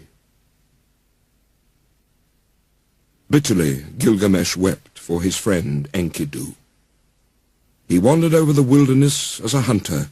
He roamed over the plains. In his bitterness he cried, "How can I rest? How can I be at peace? Despair is in my heart. What my brother is now, that shall I be when I am dead. Because I am afraid of death, I will go as best I can to find Utnapishtim, whom they call the Far Away, for he has entered the assembly of the gods." So Gilgamesh travelled over the wilderness. He wandered over the grasslands, a long journey, in search of Utnapishtim, whom the gods took after the deluge. And they set him to live in the land of Dilmun, in the garden of the sun. And to him alone of men they gave everlasting life. At night, when he came to the mountain passes, Gilgamesh prayed, "In these mountain passes long ago, I saw lions, I was afraid, and I lifted my eyes to the moon. I prayed, and my prayers went up to the gods. So now, O moon god, Sin, protect me." When he had prayed, he lay down to sleep, until he was woken from out of a dream. He saw the lions around him, glorying in life. Then he took his axe in his hand, he drew his sword from his belt, and he fell upon them like an arrow from the string, and struck and destroyed and scattered them. So at length Gilgamesh came to Marshu, the great mountains, about which he had heard many things, which guard the rising and the setting sun. Its twin peaks are as high as the wall of heaven, and its paps reach down to the underworld. At its gate the scorpions stand guard, half man and half dragon. Their glory is terrifying. Their stare strikes death into men. Their shimmering halo sweeps the mountains that guard the rising sun. When Gilgamesh saw them, he shielded his eyes for the length of a moment only. Then he took courage and approached. When they saw him so undismayed, the man-scorpion called to his mate, "This one who comes to us now is flesh of the gods." The mate of the man-scorpion answered, "2/3 is God, but 1/3 is man." Then he called to the man Gilgamesh. He called to the child of the gods, "Why have you come so great a journey? For what have you travelled so far, crossing the dangerous waters? Tell me the reason for your coming." Gilgamesh answered, "For Enkidu. I loved him dearly. Together we endured all kinds of hardships. On his account I have come, for the common lot of man has taken him. I have wept for him day and night. I would not give up his body for burial. I thought my friend would come back because of my weeping. Since he went, my life is nothing. That is why I have travelled here in search of Utnapishtim, my father. For men say he has entered the assembly of the gods and has found everlasting life. I have a desire to question him concerning the living and the dead." The man-scorpion opened his mouth and said, speaking to Gilgamesh, "No man born of woman has done what you have asked. No mortal man has gone into the mountain. The length of it is 12 leagues of darkness. In it there is no light, but the heart is oppressed with darkness. From the rising of the sun to the setting of the sun, there is no light." Gilgamesh said, "Although I should go in sorrow and in pain, with sighing and with weeping, still I must go. Open the gate of the mountain." And the man-scorpion said, "Go, Gilgamesh. I permit you to pass through the mountain of Mashu, and through the high ranges. May your feet carry you safely home. The gate of the mountain is open." When Gilgamesh heard this, he did as the man-scorpion had said. He followed the sun's road to his rising through the mountain. When he had gone 1 league, the darkness became thick around him, for there was no light. He could see nothing ahead and nothing behind him. After 2 leagues, the darkness was thick, and there was no light. He could see nothing ahead and nothing behind him. After 3 leagues, the darkness was thick, and there was no light. He could see nothing ahead and nothing behind him. After 4 leagues, the darkness was thick, and there was no light. He could see nothing ahead and nothing behind him. At the end of 5 leagues, the darkness was thick, and there was no light.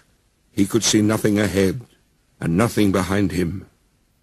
At the end of 6 leagues, the darkness was thick, and there was no light. He could see nothing ahead and nothing behind him.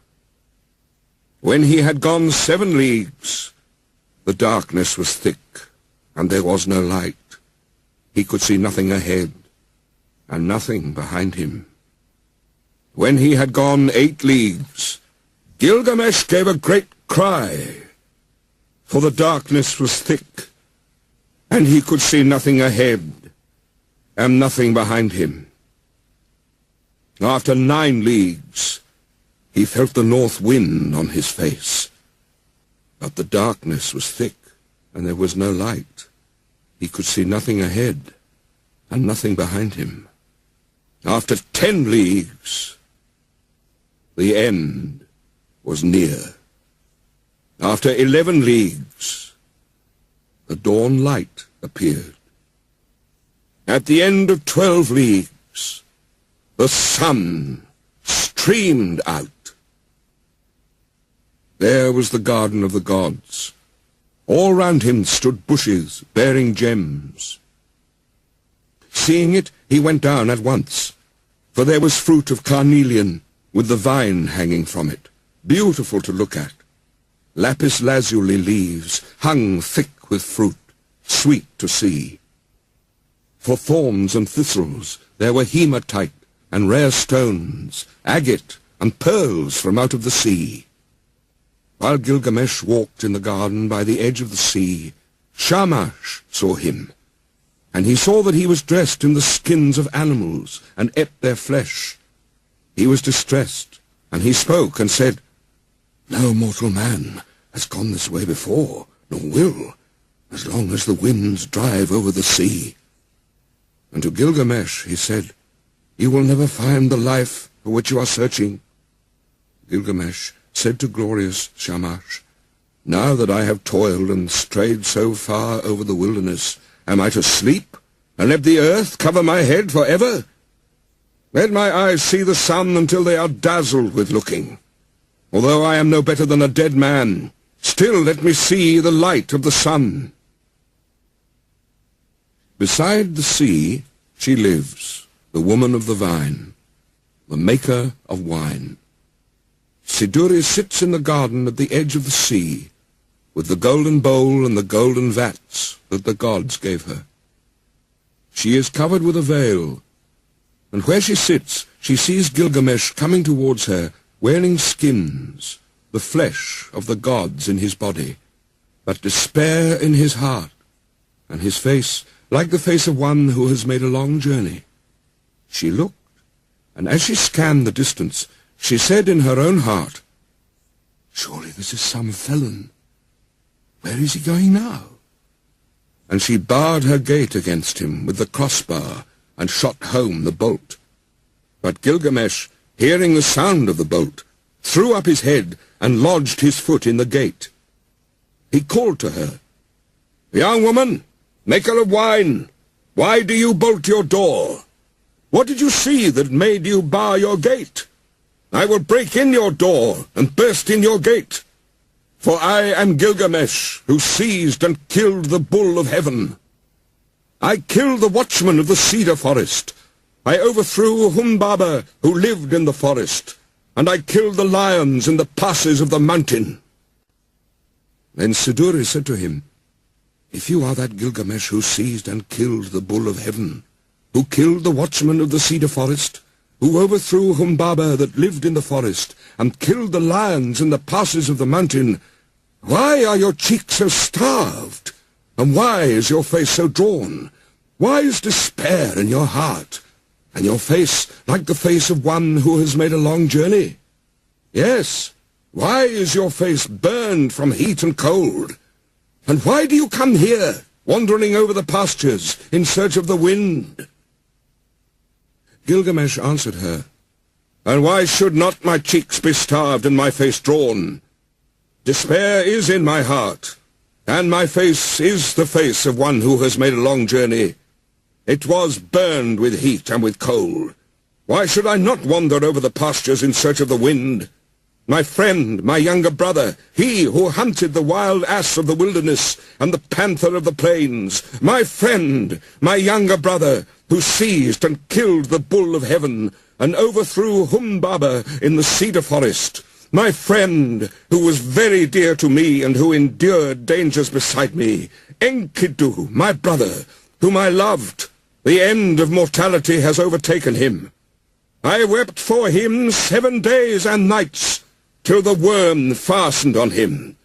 Because of my brother, I am afraid of death. Because of my brother, I stray through the wilderness and cannot rest. But now, young woman, maker of wine, since I have seen your face, do not let me see the face of death, which I dread so much. She answered, Gilgamesh, where are you hurrying to? You will never find that life for which you are looking. When the gods created man, they allotted to him death, but life they retained in their own keeping. As for you, Gilgamesh, fill your belly with good things, day and night, night and day. Dance and be merry, feast and rejoice. Let your clothes be fresh, bathe yourself in water. Cherish the little child that holds your hand, and make your wife happy in your embrace. For this, too, is the lot of man. But Gilgamesh said to Siduri, the young woman, How can I be silent? How can I rest when Enkido, whom I love, is dust? And I too shall die and be laid in the earth. You live by the seashore and look into the heart of it. Young woman, tell me now, which is the way to Utnapishtim, the son of Tutu? What directions are there for the passage? Give me, oh, give me directions. I will cross the ocean, if it is possible. If it is not, I will wander still farther in the wilderness. The winemaker said to him, Gilgamesh, there is no crossing the ocean. Whoever has come since the days of old has not been able to pass that sea.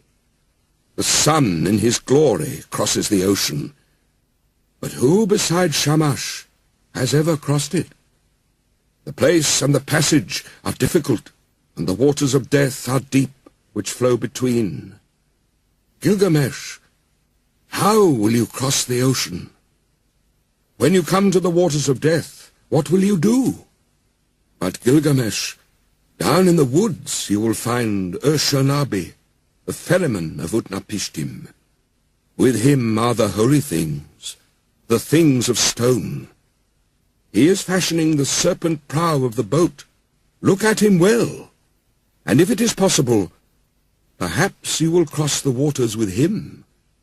But if it is not possible, then you must go back. When Gilgamesh heard this, he was seized with anger. He took his axe in his hand and his dagger from his belt. He crept forward, and he fell on them like a javelin. And then he went into the forest and sat down. Urshanabi saw the dagger flash and heard the axe, and he beat his head, for Gilgamesh had shattered the tackle of the boat in his rage. Urshanabi said to him, "Tell me, what is your name?" "I am Urshanabi, the ferryman of Utnapishtim, the faraway." He replied to him, "Gilgamesh is my name. I am from Uruk, from the house of Anu." Then Urshanabi said to him, "Why are your cheeks so starved and your face drawn? Why is despair in your heart and your face like the face of one who has made a long journey? Yes, why is your face burned with heat and with cold? And why do you come here, wandering over the pastures in search of the wind?" Gilgamesh said to him, "Why should not my cheeks be starved and my face drawn? Despair is in my heart, and my face is the face of one who has made a long journey. I was burned with heat and with cold. Why should I not wander over the pastures? My friend, my younger brother, was seized and killed the bull of heaven, and overthrew Humbaba in the cedar forest. My friend, who was very dear to me, and who endured dangers beside me. Enkido, my brother whom I loved, the end of mortality has overtaken him. I wept for him 7 days and nights, till the worm fastened on him. Because of my brother, I am afraid of death. Because of my brother, I stray through the wilderness. His fate lies heavy upon me. How can I be silent? How can I rest? He is dust, and I too shall die, and be laid in the earth forever.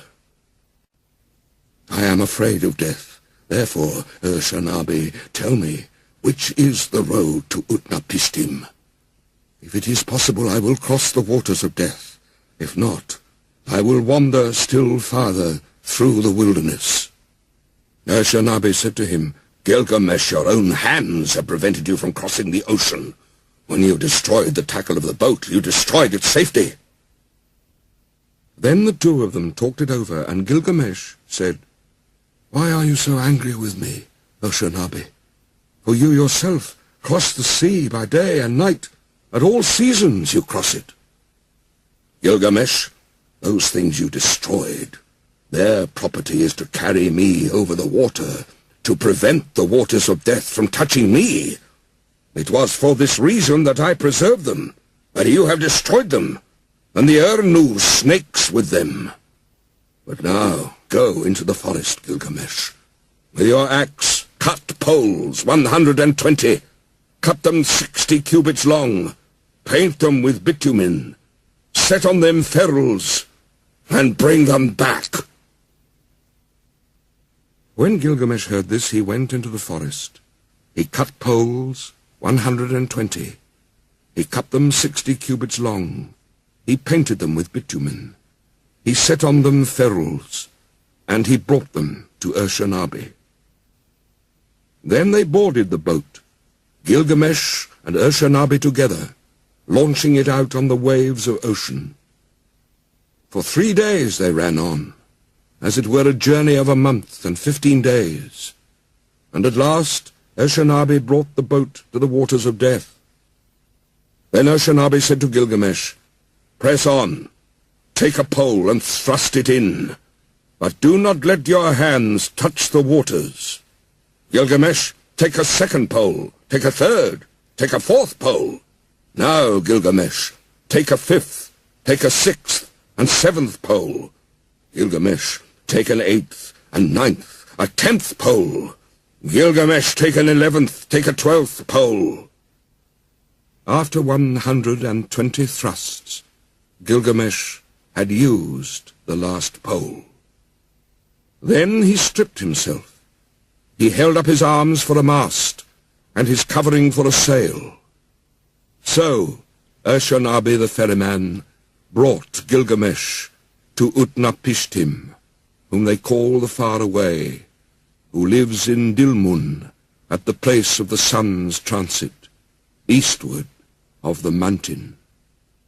To him alone of men the gods had given everlasting life.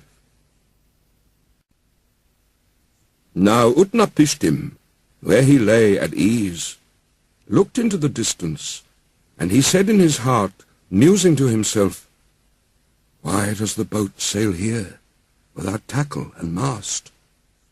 Why are the sacred stones destroyed? And why does the master not sail the boat? The man who comes is none of mine.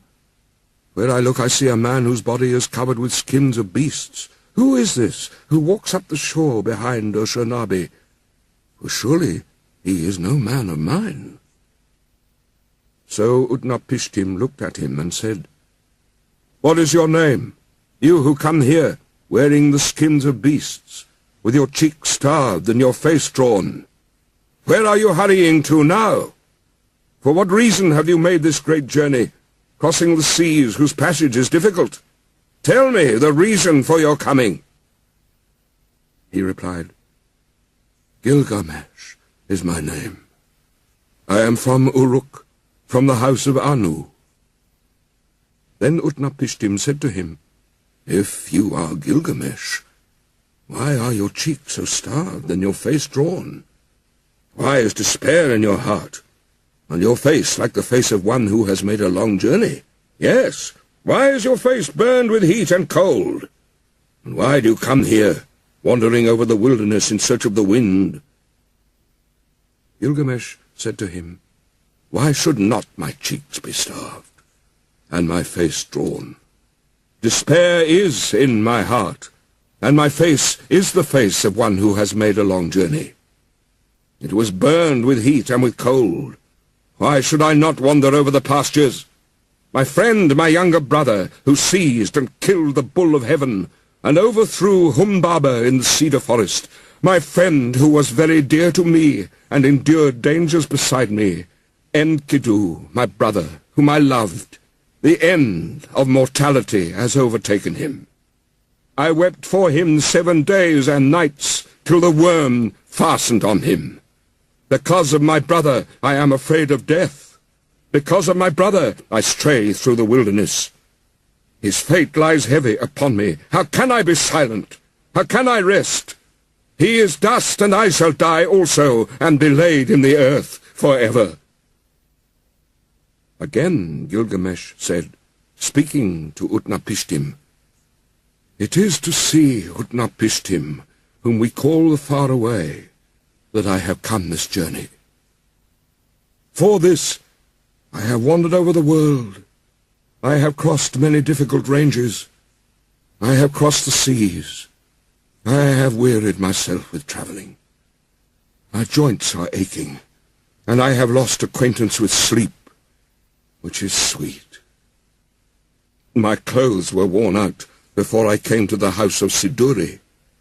I have killed the bear and hyena, the lion and panther, the tiger, the stag and the ibex, all sorts of wild game and the small creatures of the pastures. I ate their flesh and I wore their skins, and that was how I came to the gate of the young woman, the maker of wine, who barred her gate of pitch and bitumen against me. But from her I had news of the journey. So then I came to Ushernabi the ferryman, and with him I crossed over the waters of death. O Father Utnapishtim, you who have entered the assembly of the gods, I wish to question you concerning the living and the dead. How shall I find the life for which I am searching? Utnapishtim said, There is no permanence. Do we build a house to stand forever? Do we seal a contract to hold for all time? Do brothers divide an inheritance to keep forever? Does the flood time of rivers endure? It is only the nymph of the dragonfly who sheds her lava and sees the sun in his glory. From the days of old, there is no permanence. The sleeping and the dead, how alike they are. They are like a painted death. What is there between the master and the servant when both have fulfilled their doom? When the anunnaki, the judges, come together, and Mamatun, the mother of destinies, together they decree the fates of men. Life and death they allot, but the day of death they do not disclose."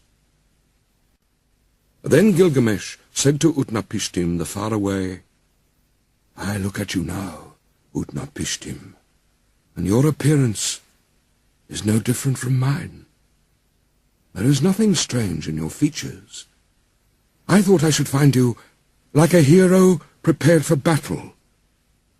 But you lie here, taking your ease on your back.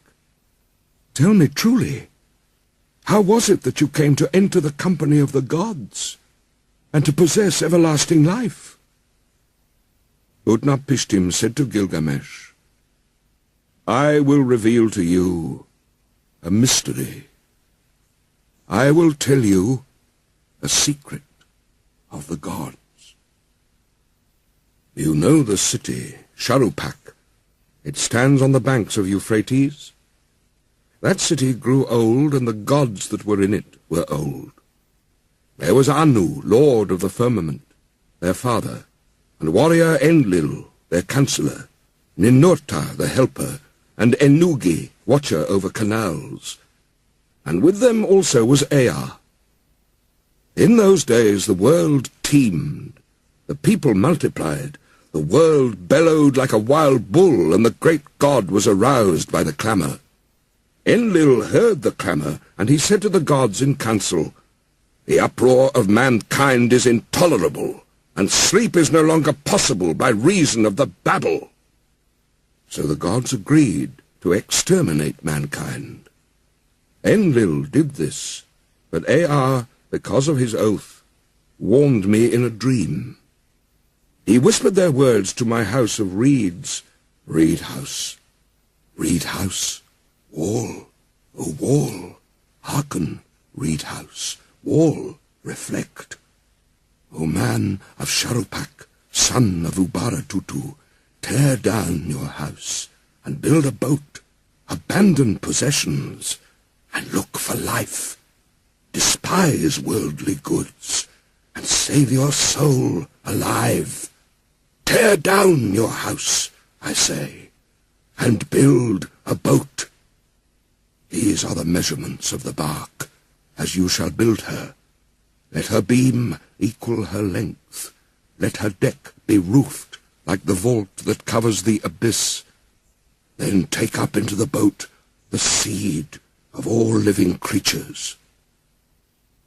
When I had understood, I said to my lord, "Behold, what you have commanded I will honour and perform. But how shall I answer the people, the city, the elders?"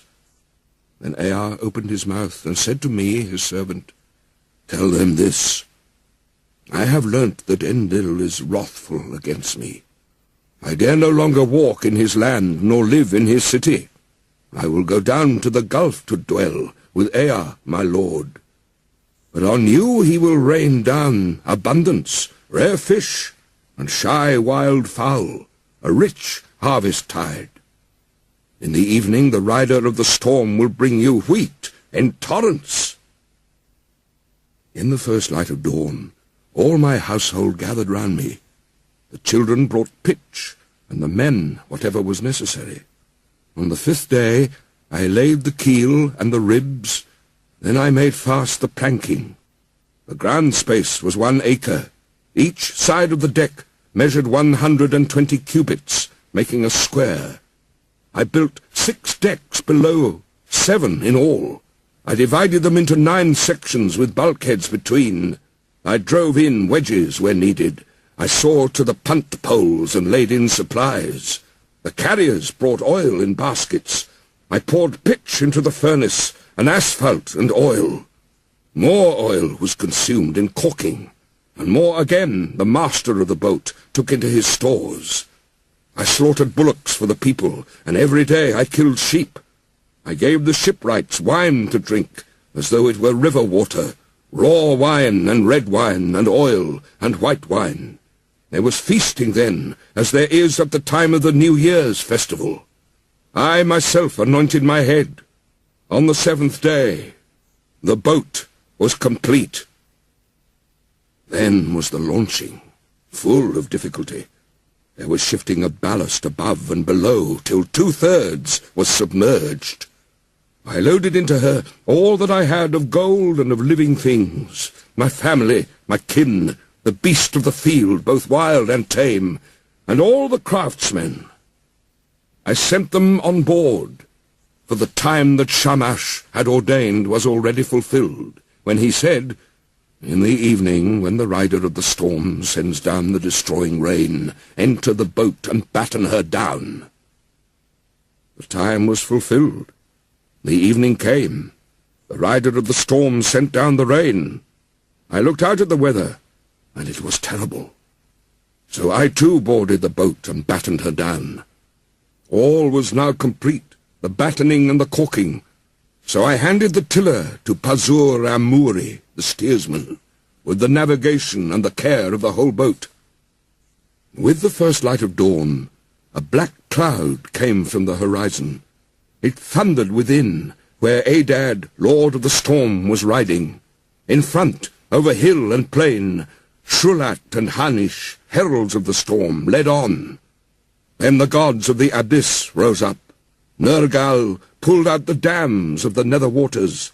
Ninurta, the warlord, threw down the dikes, and the 7 judges of hell, the anunnaki, raised their torches, lighting the land with their livid flame.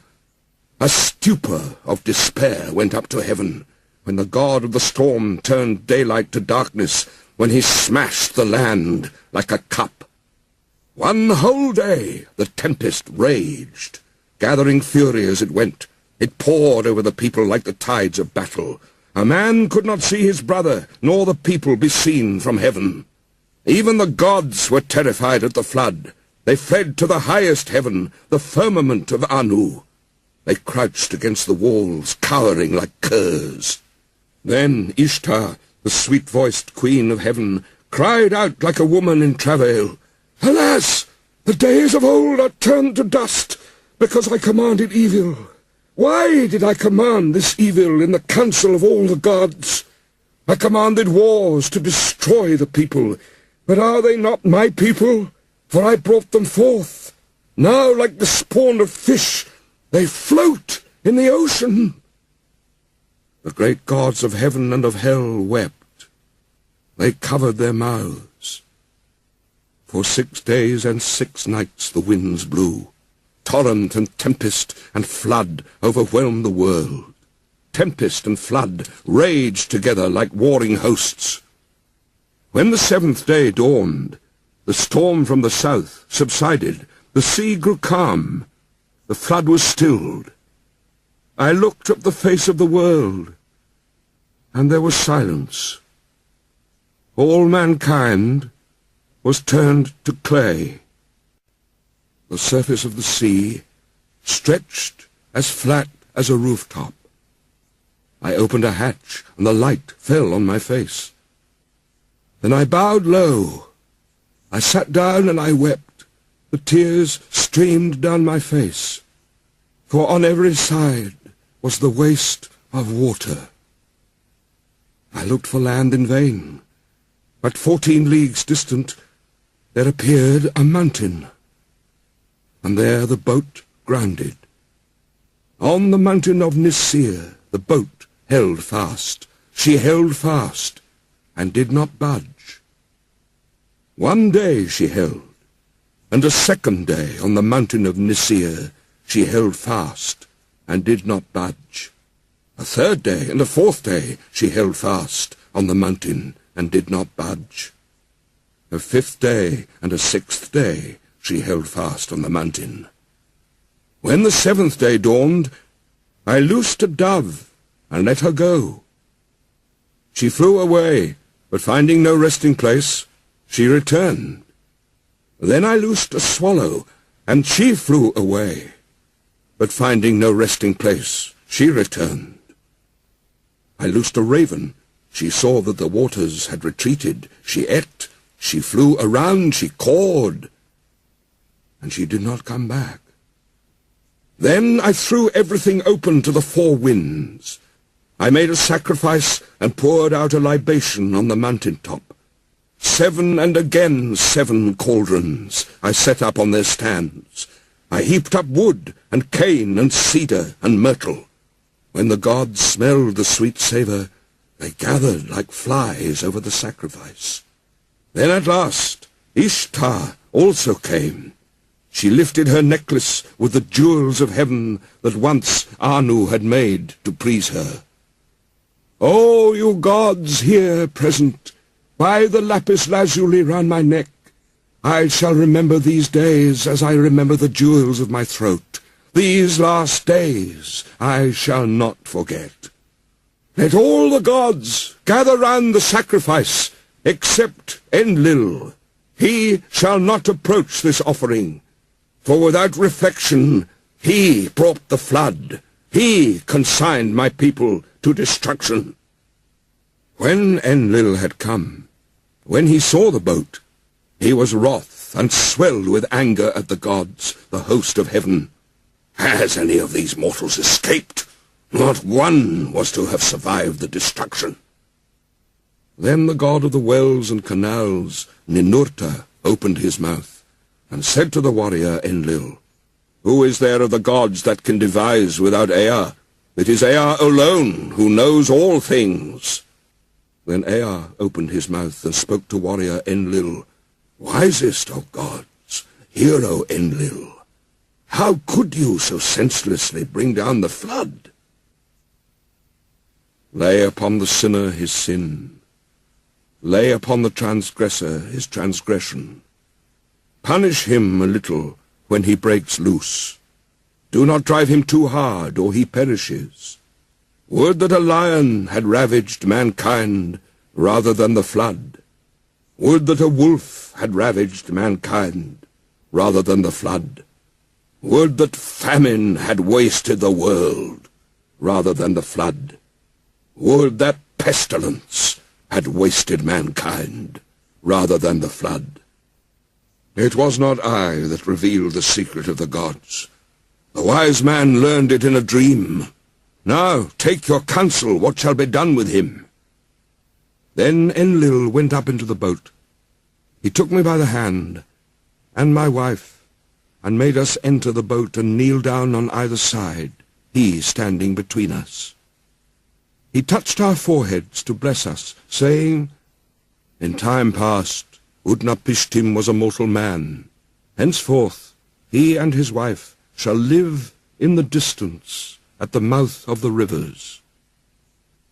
Thus it was that the gods took me and placed me here to live in the distance at the mouth of the rivers. Utnapishtim said, "As for you, Gilgamesh, who will assemble the gods for your sake, so that you may find that life for which you are searching? But if you wish, come and put it to the test. Only prevail against sleep for 6 days and 7 nights." But while Gilgamesh sat there resting on his haunches, a mist of sleep, like soft wool teased from the fleece, drifted over him. And Utnapishtim said to his wife, "Look at him now, the strong man who would have everlasting life. Even now the mists of sleep are drifting over him."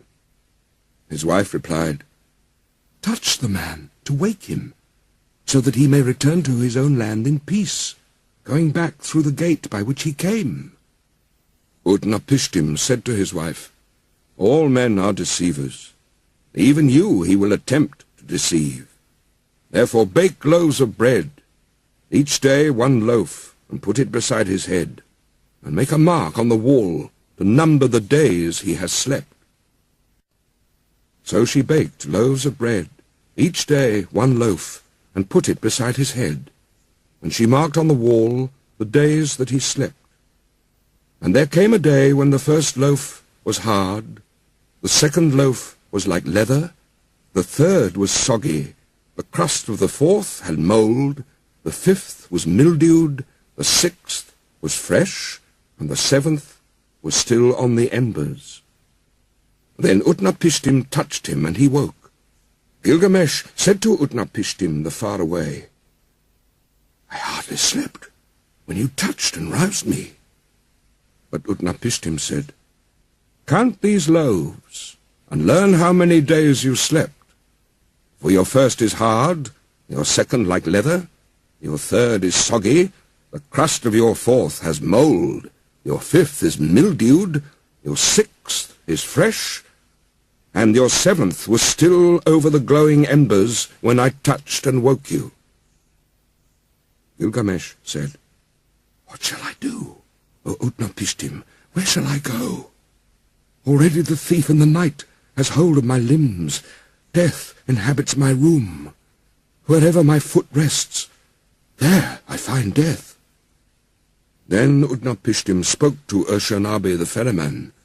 "Woe to you, Urshanabi! Now and for evermore you have become hateful to this harbourage. It is not for you nor for you are the crossings of this sea. Go now, banished from the shore.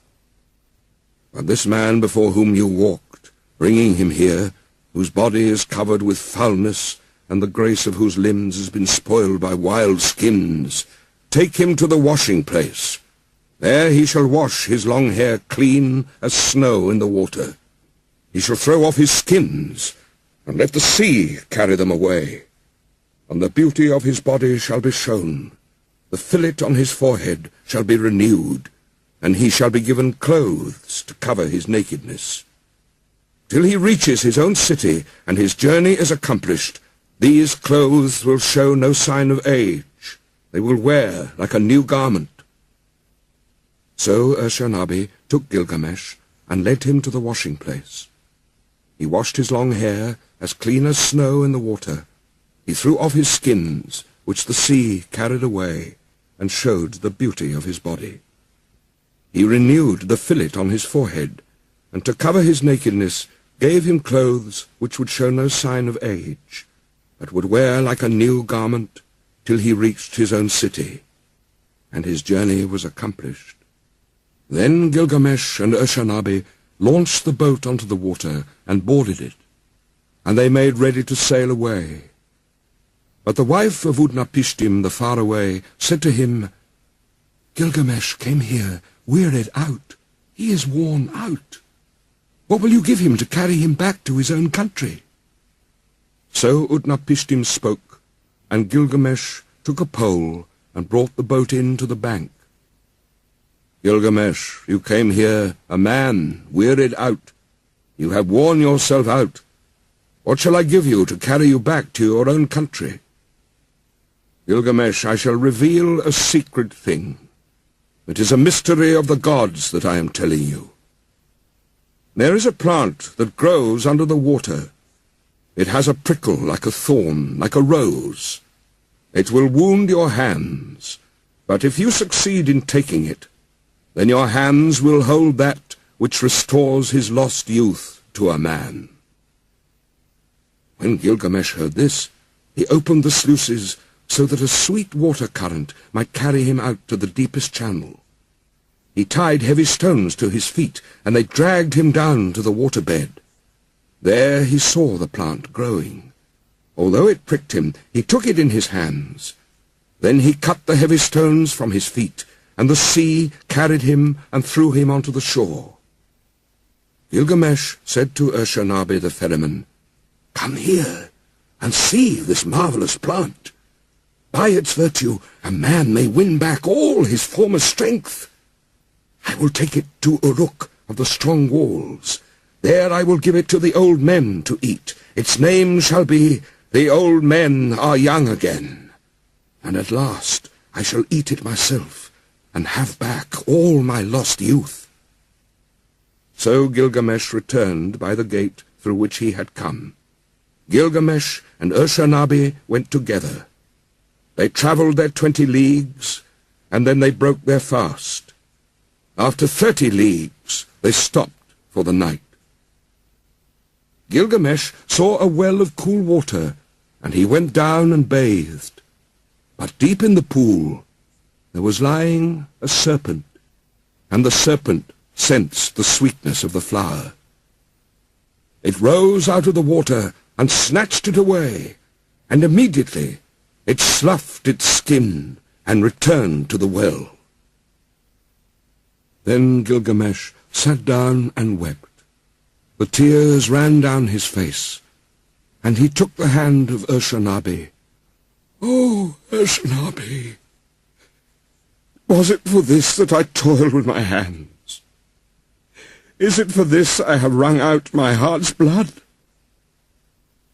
For myself I have gained nothing, not I, but the beast of the earth has joy of it now.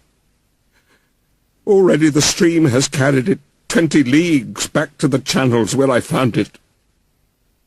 I found a sign, and now I have lost it.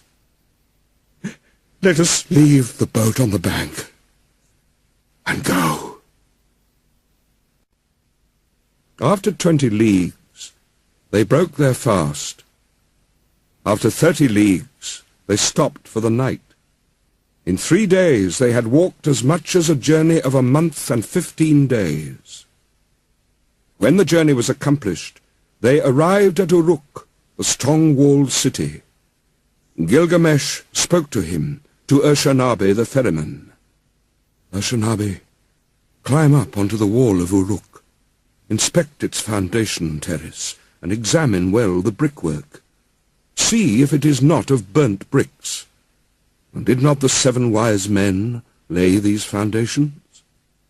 1/3 of the whole is city, 1/3 is garden, and 1/3 is field, with the precinct of the goddess Ishtar. These parts and the precinct are all Uruk." This too was the work of Gilgamesh the king, who knew the countries of the world. He was wise, he saw mysteries, and knew secret things. He brought us a tale of the days before the flood. He went a long journey, was weary, worn out with labor, and returning, engraved on a stone the whole story. The destiny was fulfilled which the father of the gods, Enlil of the mountain, had decreed for Gilgamesh. In nether earth the darkness will show him a light. Of mankind, all that are known, none will leave a monument for generations to come to compare with his. The heroes, the wise men, like the new moon, have their waxing and waning. Men will say, "Who has ever ruled with might and with power like him?" As in the dark month, the month of shadows, so without him there is no light. Oh, Gilgamesh, this was the meaning of your dream. You were given the kingship. Such was your destiny. Everlasting life was not your destiny. Because of this, do not be sad at heart. Do not be grieved or oppressed. He has given you power to bind and to loose, to be the darkness and the light of mankind. He has given unexampled supremacy over the people, victory in battle from which no fugitive returns, in forays and assaults from which there is no going back. But do not abuse this power. Deal justly with your servants in the palace. Deal justly before the face of the sun. The king has laid himself down and will not rise again. The Lord of Kula will not rise again. He overcame evil, he will not come again. Though he was strong of arm, he will not rise again.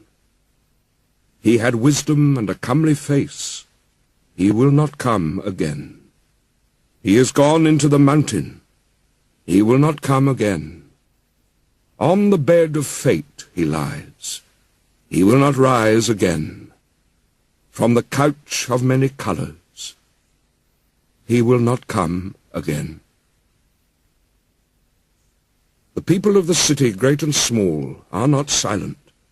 They lift up the lament. All men of flesh and blood, lift up the lament. Fate has spoken. Like a hooked fish, he lies stretched on the bed, like a gazelle that is caught in a noose. Inhuman Namtar is heavy upon him, Namtar that has neither hand nor foot, that drinks no water and eats no meat. For Gilgamesh, son of Ninsun, they weighed out their offerings. His dear wife, his son, his concubine, his musicians, his jester, and all his household, his servants, his stewards, all who lived in the palace, weighed out their offerings for Gilgamesh, the son of Ninsun, the heart of Uruk. They weighed out their offerings to Ereshkigal, the queen of death, and to all the gods of the dead. To Namtar, who is fate, they weighed out the offering. Bread for Neti, the keeper of the gate. Bread for Ningizida, the god of the serpent, the lord of the tree of life. For Damuzai also, the young shepherd. For Enki and Ninki. For Endukuga and Nindukuga. For Enmul and Ninmul, all the ancestral gods, forebears of Enlil. A feast for Shulpi, the god of feasting. For Samukan, god of the herds. For the mother Ninhusag, and the gods of creation in the place of creation. For the host of heaven, priest and priestess, weighed out the offering of the dead. Gilgamesh, the son of Ninsun, lies in the tomb. At the place of offerings, he weighed the bread offering. At the place of libation, he poured out the wine. In those days, the Lord Gilgamesh departed, the son of Ninsun, the king, peerless, without an equal among men, who did not neglect Enlil his master. O Gilgamesh, Lord of Kulab, great is thy praise.